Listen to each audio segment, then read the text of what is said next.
All right. So with that being said, Cowboy Nation, we're going to talk a little bit about these rumors that's going on with the Cowboys organization as relates to Byron Jones, that the team is thinking about moving on from him, which is, I can see why a lot of people are feeling the way they are feeling with Byron Jones. Also, we're going to talk about the Amari Cooper, that the teams are thinking about walking away from him. Now, the Amari Cooper, that exchange, I'm going to tell everybody right now, stop turning on our players, man. It's so crazy how quick we are to turn on players. And Amari Cooper brings so much to the table. Matter of fact, from a numbers wise, he did more last season, however you want to look at it, than he did this first season with the Cowboys, collectively speaking. Now, I will say this, of course, a lot of people think that he's soft and these sorts of things. I want people to play through plantar fasciitis and see, or try to run through a plantar fasciitis themselves and see whether or not that still is something that you guys can do. Pushing off, cutting in and out of his brace. It's not easy to do. A lot of people look at other receivers and think that that's the way that it should be. No. Michael Thomas is good for his team. Amari Cooper is good for us. Way he get the number one team corner. On top of that, rolling up coverage. I do know that a lot of people are going to say, well, hey, Law, on the away games, he just don't show up. Man, this is only his second year. It was a year and a half that he been with the Cowboys.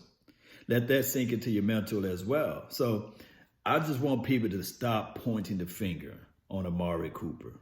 Yes. Could he play better? Yes. However, I will say that he's so valuable for this team that I don't think that we should look at it and say, let's move on. Unless they answer the questionings as it relates to signing somebody in the free agency, or they pick up somebody in the draft like a CD Lamb or something like that. But I doubt it. And then with the 17th overall draft pick, I'm leaning more so on defense. Now, to talk about Byron Jones a little bit, just think about this.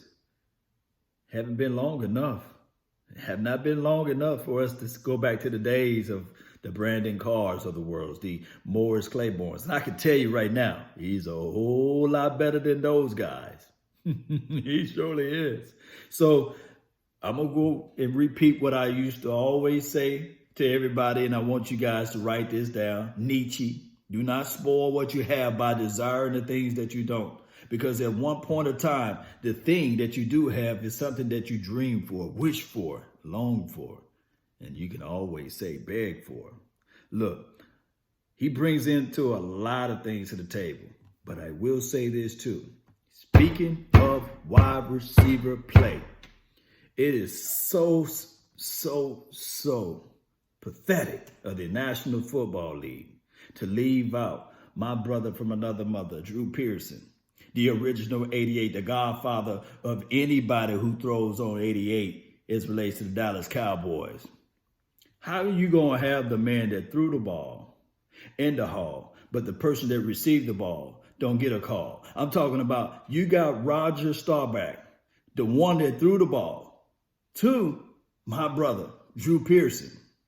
And if he had not catched that ball, he was not able to catch that ball, we wouldn't be talking about another ring or what have you. So my thing is, the NFL, how can you just gloss over the 70s? He was an all wide receiver, player of the 70s, all team decade or what have you in the 70s. On top of that, we got a name after it. Hail Mary. Look it up.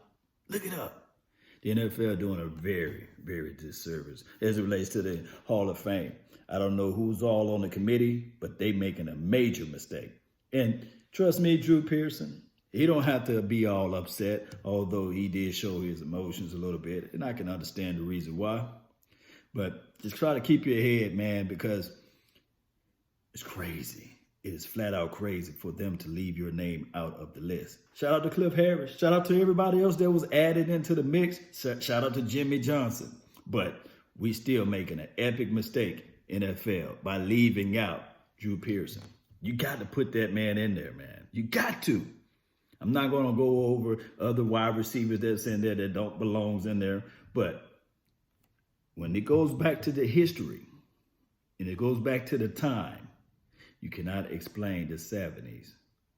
And you can't explain the Hail Mary without Drew Pearson. Those are not opinions. Those are absolute facts. Facts. You ask Roger Staubach who he would rather throw the ball to in that pivotal moment. So it just goes to say, to tell everybody, man, that the America's team, although we get most of the spotlight, we get all of the shine, but man, we hate it throughout the whole entire NFL. We are flat-foot, hate it. We don't get calls to go our ways. And of course, we get all of this nuanced, crazy stuff to happen that don't supposed to happen. I know a lot of people going to look at it and say, no, Law, you're wrong. You're wrong. No, those are facts. Those are facts. The dead catch, no catch. You see, I can go on and on. The no holding call on David Irvin in the playoff. You see, I can go on. And these are facts. I mean, 2 minute people in the huddle, that type of crazy stuff that happened, that never happened to any other organization, or rules being changed just at the end of the season, or the very next season they change the rules. The rule committee changes those situations to happen. The investigation on Ezekiel, the main man, Elliott, that went on for 50 years. You see, the investigating of the investigation. Even the person that did the investigation said, you know what, I see no fault in Ezekiel Elliott. And the commissioner himself sitting there looking, saying, you know what, let's still suspend the man. And then you got crazy people saying, you know what, that was good for Ezekiel Elliott. Ezekiel Elliott have not been the same since then. Yeah, his numbers may be there, but if you look at the man, he have not been the same since then. He have not. This league is after the Cowboys. And regardless of how you look at it, it's always something. It's flat out always something. And it just goes to show you, man, that it is what it is at this point. But I want Drew Pearson to keep his head high and keep grinding. Eventually, you will get in. Eventually, you will. You will flat out get in. It's just that they just been stubborn. They've been flat out stubborn. Just like they've been stubborn with Jimmy Johnson. The brother posted, been in. People are, look, the craziest thing of it all, people are benefiting collectively. The NFL is benefiting from Jimmy Johnson's philosophy. There was no draft number scores before Jimmy Johnson came into the scene. You didn't have a measuring system of sitting there saying, okay, all right, for this first round draft pick, I'll give you such and such player. This player that's graded at this level is worth 2 first rounds or second round draft pick. Those number systems did not exist before Jimmy Johnson came into the scene. But it is what it is. It is what it is. I want to know your thoughts. I really want to know how you all feel about this entire movement as it relates to the Dallas Cowboys 2020 season. Do they keep Byron Jones, or do they move on from Amari Cooper? Let me know. Post me your thoughts down below. And also, let me know how you all feel about Drew Pearson getting that snub for year after year after year after year. It's sad. It's sad. It's flat out sad. Bring facts too. Don't be bringing those hate opinions. Bring those facts. That's been my time. I really thank you all for yours. And remember, you're listening to nothing but the best. Let's go. Let's go.